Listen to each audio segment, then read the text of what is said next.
रेहाना और रवि की शादी के वक्त रवि के पास कुछ नहीं था। रेहाना, तुमने मुझसे शादी करके एहसान किया है। मुझसे ज्यादा तो तुम कमाती हो। अरे तो क्या हुआ, एक दिन आएगा रवि कि तुम खूब पैसा कमाओगे। मुझे तुम पर पूरा विश्वास है। रवि और रेहाना खुद को स्टैंड करने के लिए पूरी मेहनत करते। रेहाना, मैं नौकरी नहीं करना चाहता हूँ। तो कोई बात नहीं, मैं नौकरी करके घर चलाती हूँ, तुम बिजनेस सेट करने की कोशिश करो। एक दिन रेहाना, तुम जानती हो, मैंने जो विज्ञापन बनाने वाली कंपनी खोली थी ना, उसे बड़ी ब्रांड का ऑफर आया है।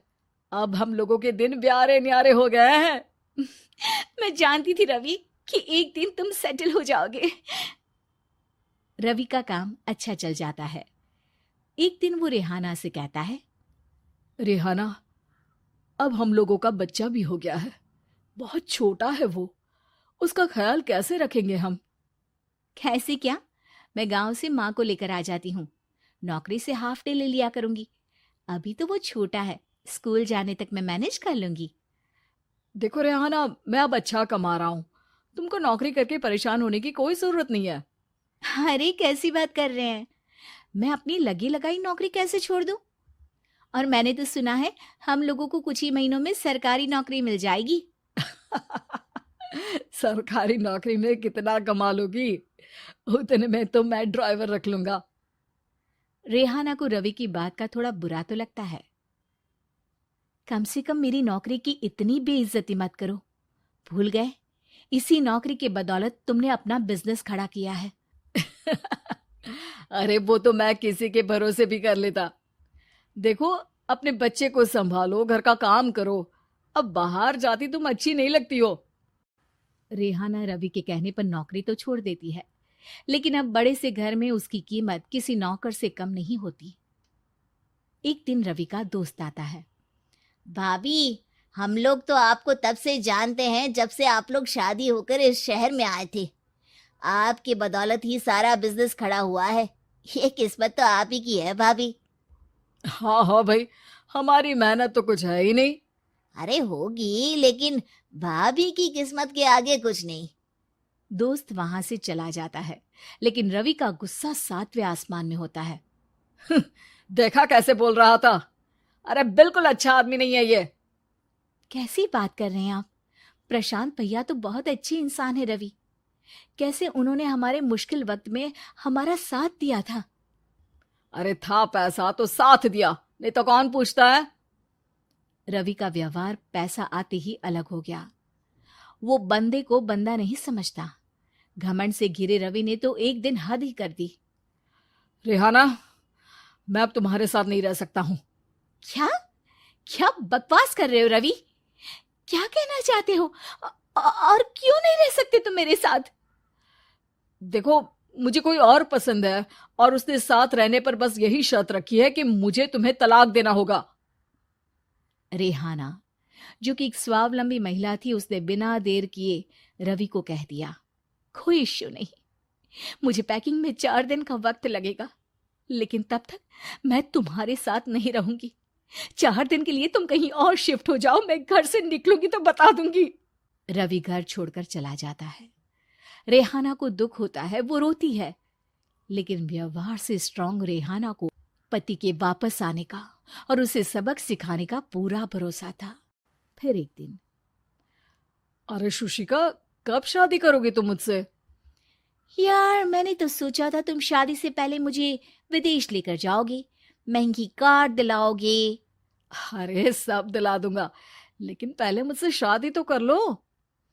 हाँ हाँ, क्यों नहीं। मैं कुछ दिनों के लिए अपने मम्मी पापा के पास जा रही हूँ और लोगों से अपनी शादी की बात करूंगी। अरे शुशिका, कैसे रहूंगा मैं तुम्हारे बिना? अब तो शादी ही होने वाली है हम लोगों की। शुशिका रवि को छोड़कर चली जाती है। रवि घर आता है, जहां रेहाना को ना पाकर उसे सब अजीब लगता है। घर तो रेहाना के बिना कुछ नहीं है। बच्चे की याद भी आ रही है।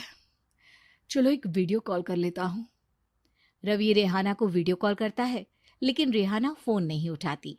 रात को सोते वक्त, मन कर रहा है मुन्ने को गले लगा लूं।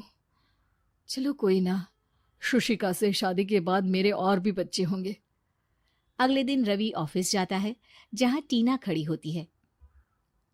सर, आपने अपने नए ऐड के लिए मॉडल की रिक्वायरमेंट डाली थी ना, मैं उसी के लिए आई हूँ।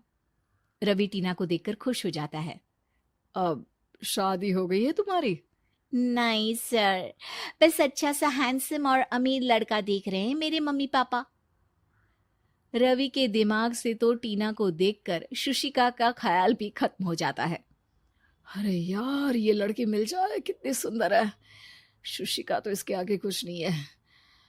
आ, अब क्या तुम्हें ऐसा नहीं लगता कि मुझसे मिलकर तुम्हारी ये खोज खत्म हो गई है? आप ना, आप तो 2 बच्चों की पापा लग रहे हैं। अरे नहीं नहीं, मेरी शादी तो हुई थी, लेकिन बीवी को किसी और से प्यार था, मुझे छोड़कर चली गई। खैर, टीना की दोस्ती रवि से हो जाती है, लेकिन 1 महीने बाद शुशिका रवि के पास वापस आती है। मेरे मम्मी पापा तुमसे मिलना चाहते हैं, लेकिन उन लोगों को ये मत बताना कि तुम पहले से शादीशुदा हो, और हाँ, शादी से पहले अपनी सारी प्रॉपर्टी तुमको मेरे नाम करनी होगी। अरे पागल, अब मैं तुमसे शादी ही नहीं करना चाहता। भला ऐसी लालची औरत से कौन शादी करेगा? तभी वहां टीना आ जाती है। रवि, ये पागल सी औरत कौन है? देखो, तुमने ही कह दिया ना पागल, तो पागल ही है। पता नहीं कौन है, कह रही है शादी कर लो, लेकिन शादी से पहले अपनी सारी प्रॉपर्टी मेरे नाम कर दो। बोल तो सही रही है। वैसे तुम जानती हो, मेरी एक सहेली है, उसके पति ने उसे पैसा आते ही छोड़ दिया, जबकि उसको खड़ा करने वाली ही मेरी सहेली थी। और मुझे भी भरोसा नहीं है। अगर मैं भी तुमसे शादी करूंगी तो तभी, जब तुम मेरे नाम अपनी सारी प्रॉपर्टी कर दोगे। अरे हाँ हाँ, क्यों नहीं, बिल्कुल कर दूंगा। रवि और टीना की शादी की तारीख तय हो जाती है। वो अपनी सारी प्रॉपर्टी के कागज लेकर शादी वाली जगह पर पहुंचता है, लेकिन वहां टीना आती नहीं। रवि टीना को मैसेज करता है। कहाँ हो?